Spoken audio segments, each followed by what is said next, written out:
শুভেচ্ছা নিন। আসসালামু আলাইকুম। আপনাদের সবাইকে স্বাগত জানাচ্ছি আজকের অনুষ্ঠানে। দর্শক, বাংলাদেশের জীবনে, বাঙালি জাতির জীবনে আরেকটি মাহেন্দ্রক্ষণ ৫ই আগস্টের পরে আজকে ঘটেছে।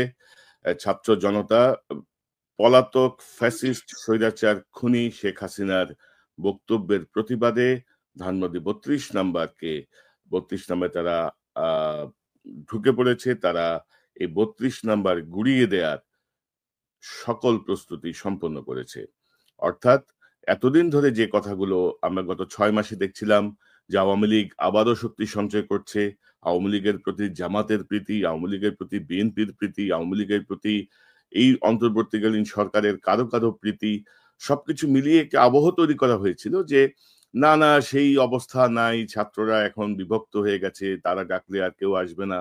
কিন্তু আজকের এই যেই প্রতিবাদ, আজকের যেই আন্দোলন, আজকের যে বিক্ষুব্ধ ছাত্র জনতার যে অবস্থান ৩২ নম্বরে এবং তাদের যে দাবি সেটিকে ভুল প্রমাণিত করেছে যে ছাত্র জনতা এখনো সজাগ, তারা এখনো আহ লক্ষ্য রাখছেন সকল কিছুর প্রতি। তো আমরা মনে করি আজকের যে শিরোনাম এটি একটি আরেকটি সুযোগ। আওয়ামী লীগ তার সহযোগী এবং অনুরাগীদের প্রতি আর কোনো অনুকম্পার কোনো সুযোগ নাই। এই ব্যাপারে পদক্ষেপ নিতে হবে। এই বিষয়ে আজকে আমরা কথা বলবো। আমাদের সঙ্গে যোগ দিচ্ছেন আপনাদের অত্যন্ত প্রিয় মানুষ, প্রিয় মুখ পিনাকি ভট্টাচার্য। পিনাকিদা, আপনাকে স্বাগত জানাচ্ছি আজকের অনুষ্ঠানে এবং আমার সঙ্গে যোগ দিচ্ছেন আরেক জনপ্রিয় মুখ সাংবাদিক ইলিয়াস হোসেন। ইলিয়াস, আপনাকে স্বাগত জানাচ্ছি। ইলিয়াস, আনমিউট করতে হবে আপনাকে। ঈদ মোবারক। ঈদ মোবারক। সবাইকে ঈদ মোবারক। অনেকটা ঈদের মতোই অবস্থা। ফ্যাসিবাদের ইলিয়াসকে এত খুশি, ইলিয়াসকে এত খুশি দেখিনি কখনো। দাদা, সব নষ্টের মূল তো দাদা আপনি, বুঝছেন। ইলিয়াস কখনো এত খুশি থাকে? কনক হাসতেছে, ও তো হাসে না কখনো।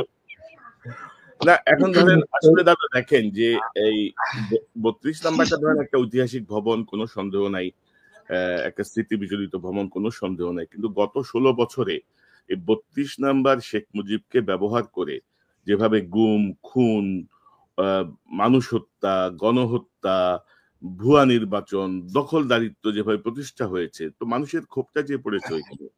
এবং ধরেন আমরা যদি সিরিয়ার দিকে তাকাই, জাস্ট আফটার হাসিনার পলায়ন, আমরা যদি সিরিয়ার দিকে তাকাই, দেখেন সিরিয়ায় আসাদের পার্টি নিষিদ্ধ, আসাদের অনুসারীদের ধরে ধরে ক্যাপিটাল পানিশমেন্ট দেওয়া হচ্ছে, অলমোস্ট এভরিডেই তাদের শাস্তি দেওয়া হচ্ছে। তো আমাদের এখানে ধরেন আমরা এক ধরনের কচ্ছপ গতি দেখতেছি।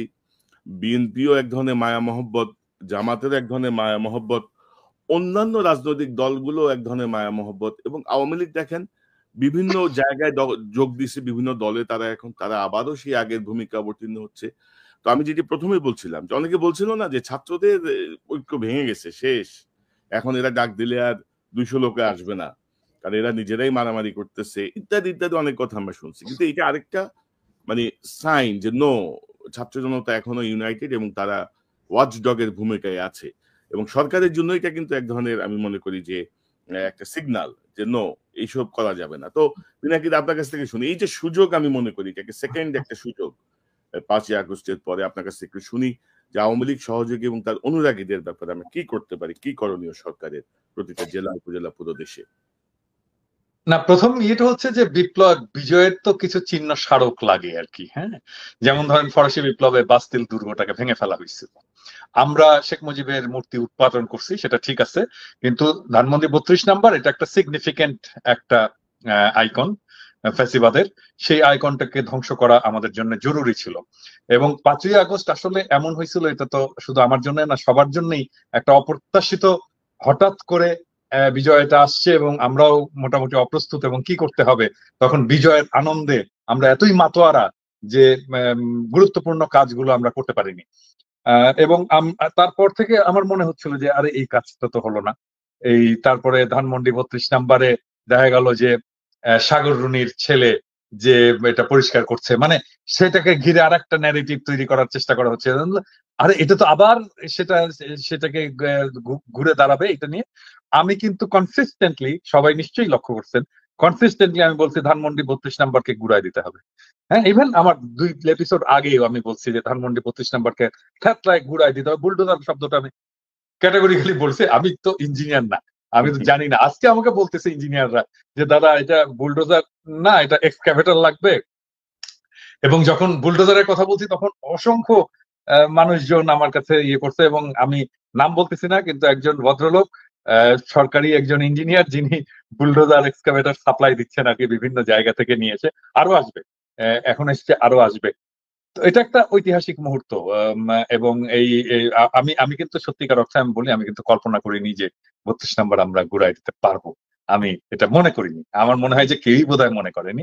কারণ এটা সেই দিন করা যায়নি, সেদিন করা গেলে হয়তো 5ই আগস্ট করে, 5ই আগস্টের 6 মাস পরে এটা আবার আমরা করতে পারবো। হ্যাঁ, যেখানে আমরা অনেক বিভক্ত হয়ে গেছি, আমাদের শক্তি, আমরা মনে করছি যে আমাদের শক্তি কমে গেছে, জনগণের ঐক্য, আওয়ামী লীগ ফিরে আসছে তার একটা শক্তি নিয়ে, সরকারের প্রতি অনেক বিরূপ বিতৃষ্ণা এটাও জন্ম নিয়েছে, তাদের অদক্ষতা আমাদেরকে ক্ষুব্ধ করছে। এরকম একটা সময় আমরা এটা করতে পারবো, এটা আমি কিন্তু কল্পনা করি। কিন্তু আজকে একটা অসম্ভব একটা বিষয় ঘটে গেল, যেটার সিগনিফিকেন্স মারাত্মক। সেটা সিগনিফিকেন্স হচ্ছে বিপ্লবের আগুন এটা নেবে, বিপ্লব এখনো জিন্দা আছে এবং আমাদের ক্ষত শুকায়নি, এবং আমাদের ঐক্যের যেটা শীর্ষবিন্দু ফ্যাসিবাদের বিরুদ্ধে, সেখানে আমরা সবাই সবাই আমাদের আমাদের পরের পথটা হয়তো ভিন্ন হতে পারে, কিন্তু ফ্যাসিবাদ যে বাংলাদেশে ফিরবে না এবং ফ্যাসিবাদের আমরা কোনো চিহ্ন রাখবো না, সে ব্যাপারে গোটা জাতি, পুরো জাতি আবার একমত। শুধু কিন্তু আরেকটা জিনিস, শুধু কিন্তু ঢাকায় হয়েছে তা না, খুলনায় হয়েছে এবং বিভিন্ন জায়গায় হচ্ছে আর কি। এবং আমি বলছি যে আজকে দাদা আপনার সাউন্ডে একটু সমস্যা, তো সাউন্ড অনেক লো হয়ে গেছে হঠাৎ করে। কল আসতেছে, আমি মোবাইল থেকে ঢুকছি তো। জি, আমি যে বলতেছি যে আমাকে যোগাযোগ রাখতে হচ্ছে অনেকগুলো জায়গায় মাঝে মাঝে। তো যাই হোক, ইঞ্জিনিয়ার সাহেব ফোন করছে, কারণ বোধহয় ইয়ের সঙ্গে, তা আমি আবার পরে ঢুকবো। হ্যাঁ, আমার কিছু আসি, চালান, আমি আবার আসতেছি। জি জি, ইলিয়াস আপনার কাছ থেকে একটু শুনি যে কি কি অবস্থা মনে করছেন, এই যে ছাত্র জনতা যে ঠান্ডা হয়ে যায়নি, তাদের মধ্যে যে বিপ্লবের যে স্পিরিট, আমরা ঠিক 6 মাসের মাথায় কিন্তু আবারও দেখলাম, ঠিক 6 মাসের মাথায় 5ই ফেব্রুয়ারি।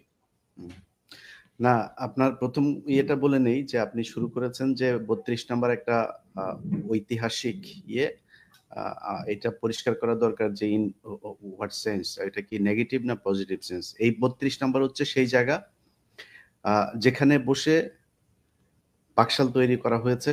এই 32 নাম্বার সেই জায়গা যেখানে সারা বাংলাদেশ যখন পাকিস্তানের বিরুদ্ধে যুদ্ধ করেছে, সেখানে পাকিস্তানি সেনাবাহিনীর একটা কি বলবো, যে একটা খুব নিরাপদ আশ্রয়স্থল ছিল হচ্ছে 32 নাম্বার। এখানে কেউ যেতে পারতো না, এটা সবাই জানতো। শেখ মুজিবের বাড়ি, তখন তো শেখ মুজিব বঙ্গবন্ধু ছিল, তো বঙ্গবন্ধুর বাড়ি, এই বাড়ি হচ্ছে যা হচ্ছে এ হচ্ছে খুব নির্যাতিত নিপীড়িত অবস্থায়। কিন্তু পরবর্তীতে জানা গেল যে তাদের পরিবারকে সব ধরনের সুযোগ সুবিধা দিয়ে রেখেছে। শেখ রেহানার সাথে পাকিস্তানের সেনাবাহিনীর কিছু সদস্যের অনেক অনেক খবর টবরও পরবর্তীতে বেরিয়েছে, 1500 টাকা ভাতার বিষয়গুলো বেরিয়েছে। সজীব ওয়াজেদ জয় জন্মের সময় আপনার হাসপাতালে এই এটা কি হলি চাইল্ড বোধহয় সম্ভবত, সেখান থেকে হলি ফ্যামিলি হাসপাতালে নিয়ে তাকে সেনাবাহিনীর পাহারায় তার জন্ম হয়েছে। এই 32 নাম্বার থেকে হেলিকপ্টার নিয়ে যে তারপরে শেখ মুজিবের বাবা তখন টঙ্গিপাড়াতে অসুস্থ হয়, তাকে হেলিকপ্টারে এনে ঢাকায় পিজি হাসপাতালে আপনার চিকিৎসা দেওয়া হয়েছে। সো এইটা এই বাংলাদেশের মানুষের জন্য কখনো কোনো কাজ বয়ে আনে নাই। রক্ষী বাহিনী থেকে শুরু করে সবকিছু সদর দপ্তর হিসাবে কাজ করেছে। এটা বাংলাদেশের ফ্যাসিবাদের একটা সিম্পটম হচ্ছে 32 নাম্বার। যে কারণে এটার ঐতিহাসিক আসলে মীর জাফরের যেমন ঐতিহাসিক আলোচনা আছে, এটা নিয়েও সেই আলোচনা। এটার পজিটিভ আমি অ্যাকচুয়ালি ইলিয়াস ধরেন এই বিষয়গুলো তো ধরেন আমিও জানি, জাস্ট মানে ওভারঅল আমি বলছিলাম আর কি। না, আমি জনগণের স্বার্থে, কারণ স্পেশাল কোনো অনুকম্পা থেকে বলা হচ্ছে না, বলা হচ্ছে একটা ঐতিহাসিক ভবন, এইসব কর্মকাণ্ড এখানেই সংঘটিত হয়েছে।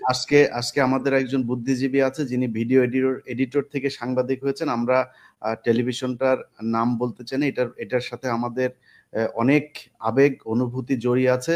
সেই টেলিভিশন কর্তৃপক্ষকে বলবো উইদিন 24 আওয়ার্সের মধ্যে তাদের একজন ভিডিও এডিটর কাম সাংবাদিক মঞ্জুরুল আলম পান্না, তাকে খুব দ্রুত টেলিভিশন থেকে সরাইতে হবে।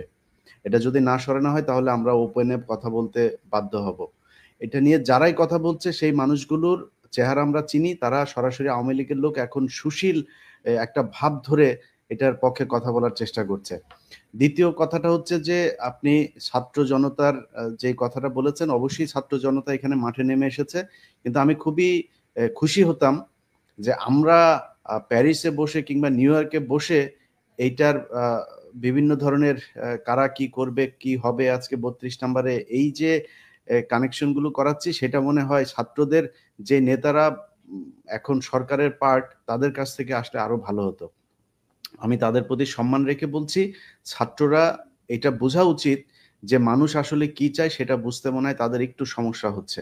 তারা তাদের মধ্যে অন্তত একজন প্রতিনিধি যদি এখানে আজকে লিড দিত, এটা আমাদের চোখে দেখতে আরো বেশি আমাদের ভাল লাগতো, এটা আই স্মুদিং মনে হতো, আই সুদিং হতো। কারণ হচ্ছে গিয়ে বাংলাদেশের মানুষ আওয়ামী লীগ এবং ইন্ডিয়া এই দুইটার ব্যাপারে জিরো টলারেন্স, সেটা তারা আজকে বুঝিয়ে দিয়েছে। কিন্তু ছাত্ররা আমার মনে হয়েছে যে তারা মনে হয় একটা রাজনৈতিক দল গঠন করতে চায়, তারাও বিএনপি, জামাত, আওয়ামী লীগের মতো এরকম তথাকথিত মানে রাজনীতির যে ধারা আমাদের দেশে চলছে সেই ধারায় গা ভাসিয়ে দেওয়ার একটা চেষ্টা চালিয়ে যাচ্ছে। সেখান থেকে আমি মনে করি যে ছাত্রদের আজকের এই দৃশ্যটা দেখে অন্তত বোঝা উচিত যে আমরা বাংলাদেশের মানুষ কি চাই, এবং ছাত্রদের কাছে আমরা সেই জিনিসটাই নেতৃত্ব দেওয়ার প্রত্যাশা করি যেটা বাংলাদেশের মানুষ চায়। তো আমার বিশ্বাস তাদের অবশ্যই ছাত্রদের এই যে 32 নম্বর গুড়িয়ে দেওয়ার সাথে ছাত্রদেরও নেতাদের সাথে দু একজনের সাথে কথা হয়েছে, তারাও এটার সাথে একমত এবং তারা এটার সাথে একাত্মতা ঘোষণা করেছে। কিন্তু আমার মনে হয় সামনে থেকে নেতৃত্বটা দিলে আরো বেশি ভাল লাগতো। আর আরেকটা বিষয় হচ্ছে যে আমি অ্যাড করি, একটা বিষয় অ্যাড করি। আপনি দেখেছেন যেটি আমরা বলতে চাচ্ছি যে আমরা গত 6 মাসে কিন্তু আমরা দেখছি যে সরকারের ভেতরের একটা অংশ আমাদের প্রধান রাজনৈতিক দলগুলোর মধ্যে আওয়ামী লীগকে ঘিরে এক ধরনের অনুকম্পা, এক ধরনের ভালোবাসা, এক ধরনের গণতন্ত্রের কথা, আমরা একটা রাজনৈতিক দল আরেকটা রাজনৈতিক দল কিভাবে নিষিদ্ধ করি, ওরে বাবা, মানে দরদ উঠলে উঠতেছে। অর্থাৎ আমরা জাস্ট ভুলে গেছি যে আমাদের উপর কি পরিমাণ মানে জুলুম চালানো হয়েছিল, কি পরিমাণ অত্যাচার চালানো হয়েছিল। তো এই ঘটনাটা তো একটা আবার প্রমাণ করলো, একটা সুযোগ দিল কিন্তু যে আওয়ামী লীগের সহযোগী যারা আওয়ামী লীগের লেসপেন্সার, বুদ্ধিজীবী, সুশীল সমাজ, রাজনীতিবিদ, এদের বিরুদ্ধে আমাদেরকে অবস্থান নেয়ার, এদেরকে চিহ্নিত করার। আপনি কি মনে করেন? না, একটা জিনিস দেখেন, এই যে 21শে বইমেলাতে একটা ডাস্টবিন বানানো হয়েছে শেখ হাসিনার ছবি দিয়ে। ওরে তো পাবলিক টয়লেট পর্যন্ত বানানো দরকার, ওর ছবির উপরে মানুষের মানে মলমূত্র ত্যাগ করা উচিত। ও এর চাই জঘন্য, এইটারও মানে আসলে না, ও এটারও মানে যোগ্য না, এর চাইতে জঘন্য জায়গায় ওকে রাখা উচিত। কিন্তু সেটা নিয়েও আপনি দেখেন বাংলাদেশের মেইন স্ট্রিমের পত্রিকা পর্যন্ত যে এই বইমেলা হচ্ছে খুব পবিত্র জায়গা, এখানে শফিকের মতো একজন মানুষ সে কিভাবে এটা করলো, এই ন্যারেটিভ গুলো কিন্তু দাঁড় করিয়ে তারা কিন্তু মানে বই মেলাটাকে খুব বেশি করার চেষ্টা করছে না, তারা শেখ হাসিনাকে গ্লোরিফাই করার চেষ্টা করছে, শেখ হাসিনাকে নিয়ে যাতে আর কোনো ধরনের এই ধরনের কাজ না হয় এটা চেষ্টা করে যাচ্ছে। আমি আপনার এই লাইভে ঢোকার আগে মিসেস পাশার সাথে কথা হচ্ছিল, যে পাশা 1975 সালের 15ই আগস্টের একজন সূর্য সন্তান, এই বাংলাদেশের অত্যন্ত অকুতোভয় সাহসী একজন মুক্তিযোদ্ধা। তিনি আমাকে বলছিলেন, ধন্যবাদ দেওয়ার জন্য ফোন করেছেন, তো তখন তিনি বলছিলেন যে দেখেন ইলিয়াস, দেখো আমার মেয়েটাকে ওরা মেরে ফেলেছে, আমি এই মেয়েটাকে নিয়েই বেঁচেছিলাম বলে তিনি কান্না করছিলেন। খুব কষ্ট হচ্ছিল কনক ভাই। ধরেন আমরা এই 15ই আগস্টের ঘটনাকে নিয়ে শেখ হাসিনাকে এই সারা জীবন এই এক ঘটনা দিয়ে, কিন্তু যদি নাকি ধরেন আমি যদি ওই 15ই আগস্টের ওই জায়গায় থাকতাম, আমি মনে করি শেখ মুজিবের বিচার হওয়া দরকার ছিল, বাংলাদেশের মানুষ জানা দরকার ছিল যে শেখ মুজিব কি কি অপরাধ করেছে। এই এতগুলো মানুষ মেরে কিন্তু তাদের প্রতি একটা সহানুভূতি তৈরি করেছে, এই সহানুভূতি নিয়েই চলছে। কিন্তু এই যে আমরা তাদের প্রতি সহানুভূতিশীল, সারা বাংলাদেশে তারা কত মানুষের সন্তান বলেন আপনি, পাশার স্ত্রী কি করেছিল, পাশার মেয়ে কি করেছিল, তাকে ট্রাকের নিচে চাপা দিয়ে তারপরে মেরেছে, এটা মানুষের সামনে বলতেও পারে নাই। বজলুল হুদা, তাকে মৃত্যুর পরে তাকে জবাই করা হয়েছে, তাকে মানে জবাই করে হত্যা করা হয়েছে, মানে এত নৃশংসভাবে মারার তো দরকার নাই। শেখ হাসিনা কি করতে পারে সেটা আমরা বহু ইতিহাস জানি। সব শেষ যেই একটা এই ফোন রেকর্ড আপনার ঘুরে বেড়াচ্ছে। শেখ হাসিনা দেখেন হেলিকপ্টার থেকে গুলি করার জন্য যে নির্দেশ দিচ্ছেন সরাসরি শেখ হাসিনা। এই যে ছোট বাচ্চাটা মারা গেল সেটার জন্য তো শেখ হাসিনা দায়ী। অতএব আমরা এই যে এই অল্পতে খুব কি বলে যে তুষ্ট হয়ে যায় এবং অল্পতে সব অতীত ভুলে যাই, এটার কারণে আমাদেরকে এই অতীতে বহু মূল্য দিতে হয়েছে এবং ভবিষ্যতেও মূল্য দিতে হবে। সো ওই জায়গাগুলো যেন না হয়, আবার যেন আওয়ামী লীগ এবং ইন্ডিয়া এই দুইটা জায়গাতে যেন আমরা সবাই একমত থাকি। এবং এই যে ছাত্রদের ভেতরে যে বিভাজন তৈরি করার চেষ্টা করা হয়েছে, আপনি যে কথাগুলো বলছিলেন যে ছাত্রদের ভেতরে এক নাই, ছাত্রদের ভেতরে, আরে ভাই পৃথিবীর ভেতরে মানুষ একটা খুবই এদের সহজাত একটা স্বভাবসুলভ একটা বৈশিষ্ট্য হচ্ছে যে মানুষের ভেতরে নানান বিষয় নিয়ে মত পার্থক্য থাকবে। বিএনপির ভেতরে থাকবে, জামাতের ভেতরে বিশাল বড় বড় রাজনৈতিক দল, তাদের দলের ভেতরেই সমস্যা। দুইটা দল প্যারালালি চলতে গেলে তো তাদের মধ্যে অনেক সমস্যা থাকবে। সো সেই জায়গাটাতে আপনি একটা জিনিস চিন্তা করেন যে এই ছাত্রদের ভেতরে কিছু বিষয় নিয়ে মত পার্থক্য থাকার কারণে তাদেরকে বলা হচ্ছে তাদের ঐক্য ভেঙে গিয়েছে।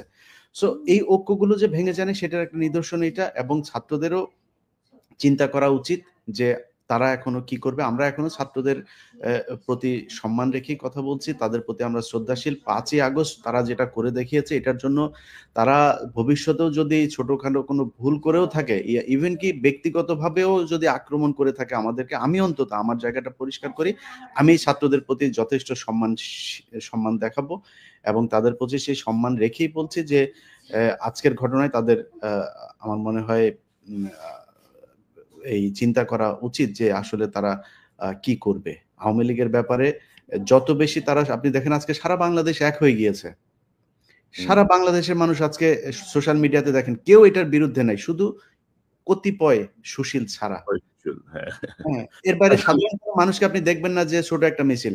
আর আরেকটা জিনিস কনক ভাই বলে রাখি, আমি পরে বলি, যদি আপনি বলেন প্রশ্ন থাকে। না, আমি বলছিলাম যে ধরেন আমাদের এই যে সংবাদ মাধ্যমগুলো আছে, পত্রিকা বলেন, মিডিয়া বলেন, এই টেলিভিশন বলেন, এরাও কিন্তু খুব মানে এগুলো আসলে আপাত দৃষ্টিতে মনে হচ্ছে তারা একটা নিরপেক্ষ অবস্থানে, তারা কিন্তু খুব কৌশলে মানে হাসিনা আওয়ামী লীগের পক্ষে কাজ করছে, বিভক্তি ধরিয়ে দেওয়ার কাজ করছে, এক ধরনের মানে ধরেন যে এই হাসিনা ফিরে আসবে এই ব্যাপারটা কিন্তু তারাই এস্টাবলিশ করছে নানাভাবে, এবং যেটা আমি মনে করি যে সকল সমস্যার মূল। মানে আপনি যদি দেখেন হাসিনা আজকে যে টেলিফোনে যে বক্তব্য দিল, কোনো অনুকম্পা নাই, কোনো অনুশোচনা নাই। এর মধ্যে আপনি দেখেছেন যে সে অমুকের হাত ভেঙে দাও, অমুকের বাড়ি পোড়ায় দাও, ওদের বাড়ি ঘর, আমাদের বাড়ি ঘর আছে, ওদের বাড়ি ঘর নাই, যত রকমের কথা। সে ক্ষমতায় থাকতে যেমন প্রধানমন্ত্রীর অবৈধ প্রধানমন্ত্রীর চেয়ারে বসে সে যেমন বলছিল যে আগুনে ফেলে দাও এদেরকে, যারা আগুন জ্বালাইছে তাদেরকে আগুনে পোড়ায় দাও, আগুনের মধ্যে ফেলে দাও, এখনো কিন্তু সে সেম টোনে কথা বলতেছে এত হত্যাকাণ্ডের পরেও। এখনো সে ঠিকানা কার কোথায় পরিবারের লোকজন আছে তাদেরকে পর্যন্ত ই করে। আমরা আজ পর্যন্ত বলি নাই যে কারোর অন্যায়ের জন্য তার পরিবারের মানুষকে, যদিও আমাদের পরিবার, আপনার নিজের বোন জেল খেটেছে, আমার পরিবারের লোকজনের উপর নানানভাবে টর্চার করা হয়েছে, কিন্তু আমরা আজ পর্যন্ত বলি নাই যে কারোর অন্যায়ের জন্য কারোর পরিবারের উপরে হামলা করা হোক। তিনি কিন্তু এখনো বলছেন কোন জজের কোন এই সমন্বয়কের পরিবারের কে কোথায় আছে এগুলো লিখে রাখতে, এগুলো সব হিসাব নেওয়া হবে। তো আপনি কি মনে করেন এই যে ধরেন এখন আমাদের রাজনৈতিক দল, বিশেষ করে প্রধান রাজনৈতিক দলগুলো বিএনপি, জামাত, তাদের আসলে আমার মনে হয় যে তাদের ভাবনাটা আবার মানে রিথিঙ্কিং করার একটা সুযোগ আসছে আর কি। তারা যেভাবে ভাবছিলেন, আপনি কি মনে করেন? আপনার কি না, পরামর্শ? তা তো অবশ্যই। আমি ধরেন সমস্যাটা হয় কি, বাংলাদেশের মানুষের ভেতরে একটা চরম আকারে প্রতিযোগিতা কাজ করে। এই প্রতিযোগিতাটা তারা অনেক সময় অসুস্থ ক্ষেত্র প্র্যাকটিস করার চেষ্টা করে। যেমন আমাকে নিয়ে ধরেন, যদি আমি একটা জামাতের ব্যাপারে একটা কথা বলি, তখন আমাকে বানানো হয় আমি বিএনপি পন্থী। আবার বিএনপির ব্যাপারে একটা কথা বললে আমাদেরকে বানানো হয় জামাতপন্থী। ভাই আমি জামাতপন্থীও না, বিএনপি পন্থীও না। আমি আবার যদি জিজ্ঞেস করেন যে আমি কোন পন্থী বলতে হবে, তাহলে আমি জামাত বিএনপি পন্থী। কারণ আমরা এক জায়গায় আমরা মানে ঠিক আছে, সেটা হচ্ছে আওয়ামী লীগকে কোনো ছাড় দেওয়া হবে না। আওয়ামী লীগকে যেই দল যত বেশি ছাড় দিবে আমি সেই দল থেকে তত বেশি দূরত্ব বজায় রাখবো। সো এই জায়গাটাতে ঠিক থাকতে হবে। আজকে যদি নাকি জামাত এবং বিএনপির ভেতরে এই ধরনের কোনো চুক্তি হয় যে তাদের একটা রাজনৈতিক অ্যালায়েন্স থাকবে, তাদের একটা রাজনৈতিক বলয় থাকবে, এই দুই বলয়ের তারা বিভক্ত হোক, বিভক্ত হয়ে বলুক যে আমরা 5 বছর করে আমরা ক্ষমতায় থাকবো, আমার কোনো সমস্যা নাই, থাকেন। কিন্তু আওয়ামী লীগ এটা এই দেশের কোনো রাজনৈতিক দল না, এটা ভারতের একটা রাজনৈতিক দল, এবং ভারত তাদের সব ধরনের বুদ্ধি, পরামর্শ, নিয়ন্ত্রণ সবকিছু তাদের হাতে। সো আমি তাদেরকে বাংলাদেশের কোনো রাজনৈতিক দল মনে করি না। ভারত মনে করে যখন আওয়ামী লীগ ক্ষমতায় থাকে তখন তারাই ক্ষমতায় আছে, এবং এটা সেই 71 থেকে 75 এটাই হয়েছে, এবং এই 2009 থেকে আজ পর্যন্ত সেটাই হয়েছে। বিডিআর হত্যাকাণ্ড দিয়ে শুরু হয়েছে, এখন পর্যন্ত সেটা চলছে। অতএব বিএনপি এবং জামায়াত যতই চেষ্টা করুক যে তারা ইয়ের সাথে, আপনার ভারতের সাথে সুসম্পর্ক বজায় রাখবে, আমি এই জিনিসটা কোনোভাবে বুঝি না। যে কালকে জামাত ইসলামের আমিরের একটা বক্তব্য একটা পত্রিকাতে দেখলাম, আমি জানি না সত্য কি মিথ্যা, এখানে তিনি বলেছেন যে তারা কখনোই ভারত বিরোধী না। আরে ভাই, ভারত বিরোধী বললে সমস্যাটা কোথায়?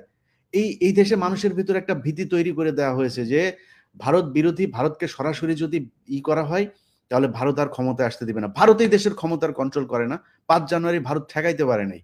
সো এরকম অনেক নির্বাচন হয়েছে। 91-তে তো ভারত কখনোই শেখ খালেদা জিয়াকে ক্ষমতায় আনতে চায়নি। এই দেশের জনগণ নিয়ন্ত্রণ করেছে যে কারা ক্ষমতায় আসবে। সো সামনে কেন পারবো না? আমার মনে হয় এই যে একটা জুজুর ভয় যে ভারত, আপনি 25শে ফেব্রুয়ারির ঘটনায় এই যে পিলখানা হত্যাকাণ্ড, ভারত নাকি আমাদের উপরে অ্যাটাক করবে, এই জন্য সেনাবাহিনী, অনেক অফিসারের সাথে কথা বলে এটা শুনলাম। বললাম এত সহজে ভারত বাংলাদেশ দখল করে নিবে? ওরা ওই পাশে সেনাবাহিনী উপস্থিত ছিল, মানে প্রস্তুত ছিল।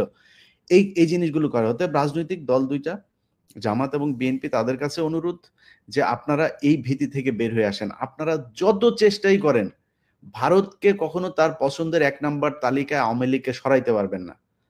ভারতের পছন্দের 1 নম্বর তালিকায় সবসময় আওয়ামী লীগ ছিল, আছে, সারা জীবন থাকবে। ওই তালিকায় আপনি বিএনপি আর জামাত যত প্রতিযোগিতায় করেন ওই জায়গায় আপনারা যেতে পারবেন না।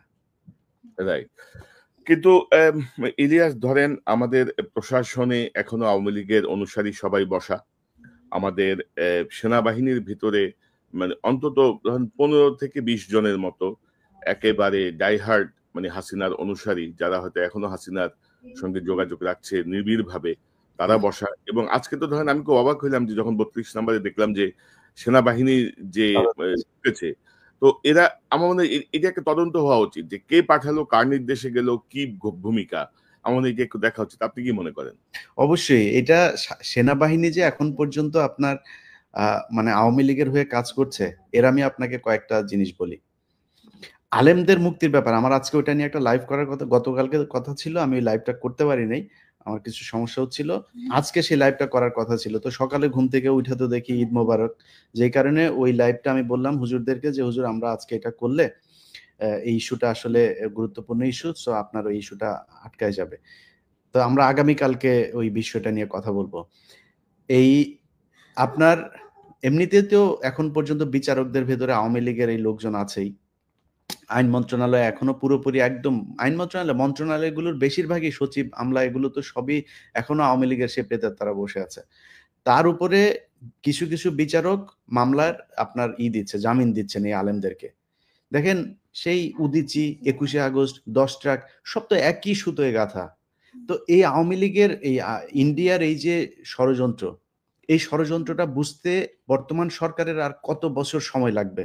তাদের তো উচিত ছিল যে পরের দিনে এই মামলাগুলো সব বাতিল করে দেয়া, এবং যদি মনে করে যে কোনো ঘটনা নিয়ে তাদের কোনো তদন্ত করা উচিত, তাহলে তারা সেটা নিয়ে তদন্ত করুক। আমার মনে হচ্ছে বর্তমান সরকার থেকে শুরু করে সেনাবাহিনী, আমলা, রাজনৈতিক দল, সবার একটা জায়গাতে তারা ছাড় দিচ্ছে শেখ হাসিনাকে, সেটা হচ্ছে বিডিআর আর আলেম। এই দুইজনাদের বিরুদ্ধে যে মামলাগুলো আছে সেই মামলাগুলোতে তারা কোনোভাবেই শেখ হাসিনাকে ওভারটেক করতে চায় না। মানে শেখ হাসিনা যা করেছিল সেটাই মনে হচ্ছে করছে।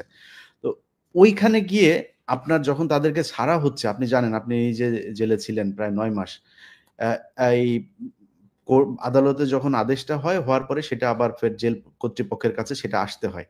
এই যে আসার মাঝখানে যে সময়টা, এখানে আপনি বের হওয়ার সময় দেখেছেন যে সেখানে ডিজিএফআই এর লোকজন, এনএসআই এর লোকজন, সব গোয়েন্দা সংস্থার লোকজন থাকে, এবং তাদের ক্লিয়ারেন্সের বাইরে এটা করা যায় না। তারা সেটা করতে দিচ্ছে না, তারা সেটা ডিলে করছে। 3 দিন 4 দিন তাদের এই আদালতের কপি যেতে সময় লাগছে। এই জিনিসগুলোতে তারা বাধা দিচ্ছে। অতএব ডিজিএফআই তে এখন পর্যন্ত এই সব আওয়ামী লীগের লোকজন, আমরা এই তালিকা যে আমাদের কাছে আছে এটা আপনাদের বোঝার জন্য আপনাদের সায়েন্টিস্ট হওয়ার দরকার নাই। সো আপনারা কারা কারা আছেন, আপনারা এখন খুব বেশি বিশাল ক্ষমতাশালী আছেন, এই ক্ষমতায় আপনারা থাকতে পারবেন না। আজকের ঘটনা দিয়ে চিন্তা করেন, আপনারা কিন্তু কোনো কিছুই আটকাইতে পারবেন না। আর যদি মনে করেন এখন সেনা শাসন দিয়ে কিছু করে ফেলবেন, ওইটাও আপনাদের পক্ষে সম্ভব না। দেশের মানুষ ওই জায়গাতে নাই আসলে। তো এই আজকের ঘটনায় যারা বুলডোজার করেছেন, আটকেছেন, এবং বিভিন্ন জায়গায় সেনাবাহিনীর এই যে গোয়েন্দা সংস্থা মিলে নানান ধরনের গোয়েন্দা তৎপরতা করে তারপর সরকারকে বেকায়দায় ফেলে আবার শেখ হাসিনাকে আনার জন্য পায়তারা করছেন, স্বপ্ন দেখছেন, এই দিবা স্বপ্ন থেকে সেনাবাহিনীকে বের হয়ে আসতে হবে। কারণ আমার মনে হয় না যে সেনাবাহিনী আজকে যদি চাইতো তাইলেও এইখানে এইটা বাঁচাতে পারে। সেনাবাহিনী না, সেনাবাহিনীর ধরো 10 থেকে 15 জন অফিসার বা সর্বোচ্চ 20 জন। না ভাই, আপনি এটা বলবেন কিভাবে? ওয়াকারের নিজের ঘরের মধ্যে এখন পর্যন্ত শেখ মুজিবের ছবি। আপনি সেনাবাহিনীকে বাঁচায় বলবেন? সেনা প্রধান যদি এটা হয়, আমরা সেনাবাহিনীকে বলবো কিভাবে যে আসলে একদম পুরো সেনাবাহিনীকে ধরে কথা বলতে? ইচ্ছা করে সবাইকে ধরেই কথা বলি। আমরা এটা জানি যে এখনো সেনাবাহিনীর ভেতরে অনেক ভালো মানুষ আছেন, কিন্তু আমি তাদেরকে বলবো যে দেখেন, আপনারা আপনাদের সেনা প্রধানকে বুঝান, এবং এই যে ডিজিএফআই প্রধান থেকে শুরু করে যারা যারা ডিজিএফআই তে ঝামেলা করছে তাদের আমার মনে হয় মানে এই পরামর্শটুকু দেওয়া উচিত যে মানুষ ওই মধ্যে আসলে এখন নাই। সেনাবাহিনীকে ঠিক হইতে হবে। 14 নির্বাচন, 8-এর নির্বাচন থেকে শুরু করে সেনাবাহিনী যেসব ঘটনাগুলো ঘটিয়েছে সেগুলো এই দেশে আর ঘটতে দিবে না বাংলাদেশের মানুষ। এবং কিছু কিছু ধরো আমরা দেখছি যে অবসরপ্রাপ্ত অনেকে নানা রকমের স্ট্যাটাস দিচ্ছে এখন, ধরো ইকবাল ভূঁইয়া। আর ইকবাল করিম ভূঁইয়া 14 সালে তার ভূমিকা কি ছিল, 14 নির্বাচনের কি ভূমিকা ছিল, তারপরে এরশাদকে নির্বাচনে আনতে কে বাধ্য করছিল, উনি আবার ধরেন ওনার অপরাধ সব আড়াল করে এখন মহান সাজার চেষ্টা করতেছে। ভাই, খালেদা জিয়ার বাড়ি থেকে বের করেছে কার সময়? ইকবাল করিম ভূঁইয়ার পাওয়ার প্ল্যান্ট ছিল, 2টা অথবা 3টা পাওয়ার প্ল্যান্ট ছিল। পাওয়ার প্ল্যান্ট কারা পেয়েছে শেখ হাসিনার কাছ থেকে? ইকবাল করিম ভূঁইয়া সম্ভবত তখন আর্মি চিফ ছিল না, সম্ভবত উনি তো সেনাবাহিনীর জেনারেল তখন। হ্যাঁ, গুরুত্বপূর্ণ পজিশনে ছিল। তো ইলিয়াস, ধরেন আর দুই একটা বিষয় একটু কথা বলি, পিনাকিদা আশা করি জয়েন করবে এর মধ্যেই। ধরেন আমাদের রাজনৈতিক, আচ্ছা এই প্রসঙ্গে যাওয়ার আগে আমি একটু বলি যে জেলে যারা আছে, ব্যস্ত আছে ভাই। হ্যাঁ, জেলে যারা আছে তারা কিন্তু বেশ আরামায়েশই আছে বলা চলে। এবং আপনি যদি নেতাদের বিভিন্ন কথাবার্তা দেখেন, আমি তো এবং সালমান এফ রহমান তো জেলখানার ভেতর থেকে টেলিফোনেই অনেক রকমের অসন্তোষ তৈরি করছে, আপনি তো জানেন। তো এই জায়গাটা আমাদেরকে অ্যাডজাস্ট করা দরকার, সরকারের আর একটু কঠোর হওয়া দরকার বলে মনে করি। আপনার কাছে কি তথ্য আছে?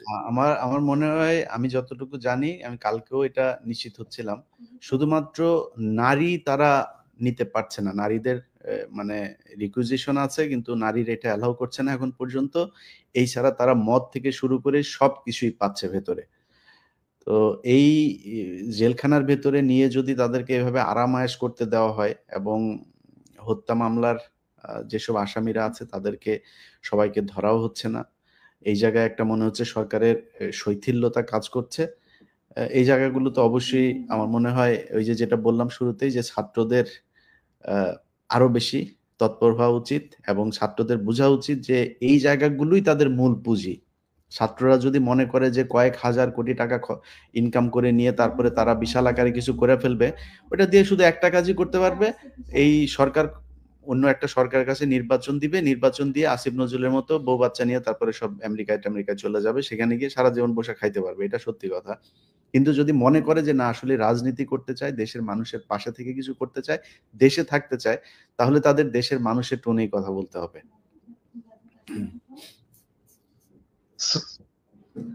দাদা, আপনাকে প্রক্সি দিতে যায় আমার অনেক কথা বলতে হয়েছে, এবার আপনি বলুন। আপনাকে ধন্যবাদ, আপনি জয়েন করছেন। দাদা, সর্বশেষ আপডেট কি 32 নম্বরে? না, ভাঙাভাঙি চলতেছে। কয়েকটা জিনিস হচ্ছে, ভিতরে আগুন লাগাই দিছে, তো আগুন মধ্যে তো ভাঙা মুশকিল। আর আরো অনেক বুলডোজার এবং এক্সকাভেটর চলে আসছে। তো আর ভিতরে লোকজন অনেক, ওদেরকে না সরাইলে ওগুলো জিনিসপত্র যদি ভেঙে আবার উপরে পড়ে তাহলে তো সমস্যা। তো যাই হোক, এই সব মিলে চলছে, চিন্তার কোনো কারণ নাই। রাত্রে সাফা হয়ে যাবে আর কি, রাত্রের মধ্যে সাফা হয়ে যাবে। এখন আমরা কি করব, ওই জায়গায় আমরা কি করব? তো আমি তো একটা প্রস্তাব দিচ্ছি যে ওইখানে 2013 সালের 5ই মেতে যে সমস্ত শহীদ শাপলা চত্বরে শহীদ হয়েছেন তাদের স্মৃতিতে একটা মসজিদ করা যায় কিনা, আলেমদের সাথে কথা বলতে হবে। আর কি কি করা যায়, অনেকে বলছে স্মৃতিসৌধ করা, অনেকে আবার বলছে যে দাদা, আহ, আমার একটা খুব ভ্যালিড একটা পরামর্শ আছে। হ্যাঁ বলো। এটা করলে এটা টিকে থাকে। মসজিদ ওরা ভেঙে ফেলে, মসজিদ থাকবে না। আমি চাই একটা মন্দির হোক ওই জায়গায়। তাহলে এক কাজ করো, তাহলে এক হাসিনা কাজ যখন করো, আসবে তাহলে তখন এক কাজ মন্দির করো। ভাঙলে তখন আমরা বলবো যে এই যে মন্দির ভাঙতেছে। আচ্ছা তাহলে এক কাজ করা যায়, একটা কাজ করা যায়, একটা শিব মন্দির করা যায়। হ্যাঁ, শিব শিব মন্দির। পিনাকি মানে তো শিব, জানো তো? হ্যাঁ, এটা শিব মন্দির করা যায়। হ্যাঁ, করা যায়, প্রস্তাব দিয়ে দাও, প্রস্তাব দিয়ে দাও, আর ইলিয়াস প্রস্তাব দিলে হয়ে যাবে। হ্যাঁ, পিনাকি মন্দির। হ্যাঁ, কেমন হয়? ভালো না? মানে ওই হাসিনা যেভাবে চিন্তা করে আসলে এইভাবেই চিন্তা করতে হবে। ওই যে দেখলেন না যে ট্রাম্পের ছবি নিয়ে মিছিল করতে হবে, এটা আবার ছবি তুলতে হবে যেন বলা হ্যাঁ, যায় ট্রাম্পের ছবির উপরে হামলা করছে। এই জন্য মন্দির হইলে বলতে হবে যে এই দেখো, ইন্ডিয়াতে বলতে হবে দেখো হাসিনা এখন মন্দির সেই মন্দির ভাঙা শুরু করছে। তাহলে কি পিনাকি মন্দির হবে? নাকি মন্দির না মানে পিনাকি ভট্টাচার্য না, পিনাকি মানে তো শিব। শিব মন্দির একটা করা যেতে পারে। আচ্ছা দাদা, শিব মন্দির জয়যুক্ত হয়েছে। দাদা এই যে আপনার আপনি যখন ছিলেন আমরা কয়েকটা প্রসঙ্গের কথা বলছিলাম, এই প্রসঙ্গটা নিয়ে আমি একটু হ্যাঁ, শেষ করতে চাই, আর বেশি লম্বা করতে চাই না। যে ধরেন আমাদের রাজনৈতিক দলগুলো কিন্তু ধরেন এখনো সেই 2008-এর যে আগের রাজনীতি, মানে 2008 সালের আগের যে পুরাতন রাজনীতির ওই ফর্মেটেই ভাবছি অনেক কিছু আমার মনে হয়। এই যে পরিবর্তন যাতে হচ্ছে, মানুষ যে এখন বাংলাদেশের গণমাধ্যমের চেয়ে অনলাইনের উপরে ডিপেন্ডেন্ট, সোশ্যাল মিডিয়ার উপরে অনেক বেশি নির্ভরশীল, অনেক বেশি ট্রাস্ট করে, এই জায়গাটা ধরেন এখন এই যে আমি যদি বলছি যে আওয়ামী লীগের সহযোগী এবং অনুরাগীদের কোনো অনুকম্পার সুযোগ নাই আর না আমাদের একদমই নাই। কারণ গণ আমরা তো 6 মাস দেখলাম ওদের মধ্যে তো কোনো অনুশোচনা নাই। ওরা যে ক্ষমা চাবে, ওরা যে বুঝবে যে আমরা ভুল করছি, এই জিনিসটা তোদের মধ্যে নাই, কোনো রিমোর্স নাই। তো সেই জায়গাটায় কি পদক্ষেপ নেওয়া যেতে পারে? কারণ বিভিন্ন জেলায় ধরেন এখনো অনেকেই ধরেন আওয়ামী লীগের নেতা হয়ে, বিএনপি নেতা হয়ে গেছে, বা কেউ জামাতের নেতা হয়ে গেছে, নানাভাবে এদেরকে তারা শেল্টারে ঢুকে আর তারা আবার আগের অ্যাক্টিভিটিতে চলে গেছে। আমাদের বুদ্ধিজীবীরা, আমাদের সাংবাদিকরা কিন্তু খুব কৌশলে ছাত্রদের মধ্যে ভেজাল লাগাচ্ছে। প্লাস আজকে যে সেনাবাহিনীর সেখানে হঠাৎ করে গেল, কার নির্দেশে গেল, সেটারও একটা তদন্ত হওয়া প্রয়োজন নিশ্চয়ই। আপনি সব কারণ বলেন। না আমি তো ইলিয়াসের সাথে ওই লাইভে বলছি যে সেনাবাহিনী 8 টু সিভিল পাওয়ার এখানে ডিপ্লয়েড আছে। সো আমি নিশ্চিত হয়েছি স্বরাষ্ট্র মন্ত্রণালয় থেকে বা সরকার থেকে সেনাবাহিনীর কোনো সাহায্য চাওয়া হয়নি। তো সেনাবাহিনী নিজ উদ্যোগে গেছে, এটা ওয়াকারের নির্দেশে গেছে, ওয়াকারকে ব্যাখ্যা দিতে হবে কেন সেনাবাহিনীকে তারা এখানে পাঠিয়েছে। তবে সেইখানে যে সেনা অফিসার এবং সৈনিকেরা ছিল তারা তারা যথেষ্ট যৌক্তিক আচরণ করছে এবং তারা ফিরে গেছে কোনো ঝামেলা না করেই। তো আমরা ধন্যবাদ জানাই ডেফিনেটলি এখানে কোনো ঝামেলা না করার জন্য। আমরা পুলিশকে ধন্যবাদ জানাই, কারণ পুলিশ ওইখানে কোনো ঝামেলা করেনি এবং তারা ছাত্র জনতার উপস্থিতির পরে এখান থেকে সরে গেছে জায়গা ছেড়ে। আমরা তাদেরকে ধন্যবাদ জানাই। আর নতুন রাজনীতির কথা যেটা বললেন, যে দেখেন পুরোনো দলগুলো পুরোনো রাজনীতি করবে, কারণ পুরোনো দিনের মানুষ তো ওনাদের চিন্তা ইয়ে করতে পারবে না। নতুন রাজনীতি যে কিরকম হতে পারে এটা ওনাদের ধারণার মধ্যে নাই। হ্যাঁ, তো আমরা ওনাদেরকে সাপোর্ট করতে চাই, ডেফিনেটলি সাপোর্ট করতে চাই। আমাদের যে প্রতিষ্ঠিত রাজনৈতিক দল আছে তারা আমাদের সম্পদ, এটা মনে রাখতে হবে। আমি সবসময় তাদেরকে রেসপেক্ট করি, কিন্তু তাদেরকে তো জনগণের আকাঙ্ক্ষা, জনগণের অ্যাসপিরেশন, যে বাচ্চারা রক্ত দিল তাদের আকাঙ্ক্ষাটাকে তো ধারণ করতে হবে। তারা যদি ধারণ করতে না পারে তাহলে তো মুশকিল, তাহলে নতুন রাজনীতি দাঁড়াবে। আমরা কিন্তু ওনাদেরকে হেল্প করতে পারি যে কিভাবে করা যায়, কিভাবে ন্যারেটিভ তৈরি করতে হবে, কিভাবে জনগণের সাথে কমিউনিকেট করতে হবে, কিভাবে রাজনৈতিক কর্মসূচি তৈরি করতে হবে। আমাদের লক্ষ্য যদি হয় চারটা, আমি তো চারটা বলছি। এক, আওয়ামী রাজনীতি বাংলাদেশে চিরতরে নিশ্চিহ্ন করতে হবে। ভারতীয় আধিপত্যবাদ, এটা ধ্বংস করতে হবে বাংলাদেশে। 3 নাম্বার হচ্ছে বাংলাদেশ একটা সাম্যের সমাজ চাই। আর 4 নাম্বার বাংলাদেশের রাষ্ট্র এবং সমাজে ইনসাফ চাই। আমার চারটা ভেরি সিম্পল চাওয়া। এই চারটা চাওয়াতে যেই রাজনৈতিক দলগুলো আসবে আমরা সবাই তাদেরকে হেল্প করবো। হ্যাঁ, কারণ আমাদের সবারই তো চাওয়া এরকম একটা বাংলাদেশ, যেই বাংলাদেশে এই চারটা জিনিস থাকবে। আমরা ডেফিনেটলি, আমার মনে হয় কনক, ইলিয়াস কেউই এটাতে আপত্তি করবে না যে রাজনৈতিক দলগুলো, বৃহৎ রাজনৈতিক দলগুলো আমাদের এই এজেন্ডাটাকে তাদের কমন এজেন্ডা হিসেবে নেবে, তাদের সাথে আমরা থাকবো। এবং দাদা 5ই আগস্টের পরে এই যে 5ই ফেব্রুয়ারি, ঠিক 6 মাসের মাথায় ছাত্র জনতা আবার যাদের যে শক্তি দেখালো, তাদের যেই স্পৃহা দেখালো, তাদের যে ফ্যাসিস্ট বিরোধী যেই অবস্থানটা নিল, আমার মনে হয় যে আমাদের অন্তর্বর্তীকালীন সরকার থেকে শুরু করে প্রত্যেকটা রাজনৈতিক দল এই বিষয়টাকে ধারণ করা উচিত। আমাদের জেলা, উপজেলা, থানায় যারা বিগত 16 বছরে ক্ষমতা দেখিয়েছে তাদেরকে ধরে ধরে থানায় দেওয়া উচিত, তাদেরকে বিচারের মুখোমুখি করার জন্য কার্যকর পদক্ষেপ নেওয়া উচিত। এবং যারা জেলে আছে তারা টেলিফোনে ভাই জেলখানা থেকেই তারা নির্দেশ দিচ্ছে বিভিন্ন জায়গায়, আপনি নিশ্চয়ই অবগত আছেন, সালমান এফ রহমান থেকে শুরু করে অনেকেই। এই জায়গাগুলো নিয়ে আমরা কি করতে পারি, আমি মনে করি তাদেরকে আইনের মুখোমুখি করা উচিত। এবং গতকাল আমাকে সেনাবাহিনীর একজন মেজর বলছিলেন যে ভাই আমরা অনেক চাঁদাবাজকে, আওয়ামী লীগের অনেক অপরাধীকে ধরে দিচ্ছি, কিন্তু তারা পরের দিনই জামিন পেয়ে যাচ্ছে। তাদের ব্যাপারে এক ধরনের বিশেষ অনুকম্পা আমরা দেখছি। আপনার একটা মন্তব্য নিতে চাই। আমি আরেকটা বিষয় একটু বলতে চাই যে বর্তমান অন্তর্বর্তীকালীন সরকার, প্রফেসর ইউনূসের সরকার, এই যে 6 মাস পরে আবার ফুসে ওঠা ছাত্র জনতার আবেগকে যে গুরুত্ব দিয়েছে তার একটা প্রমাণ রাখতে হবে। প্রমাণটা কি? আগামী কালকে একটা এক্সিকিউটিভ অর্ডার জারি করতে হবে যে কোন সরকারি অফিসে শেখ মুজিবের কোন ছবি থাকতে পারবে না। আমরা দেখেছি ওয়াকারের অফিসে আছে শেখ মুজিবের ছবি, এমনকি ক্যান্টনমেন্টের মধ্যেও শেখ মুজিবের মুরাল টুরাল আছে।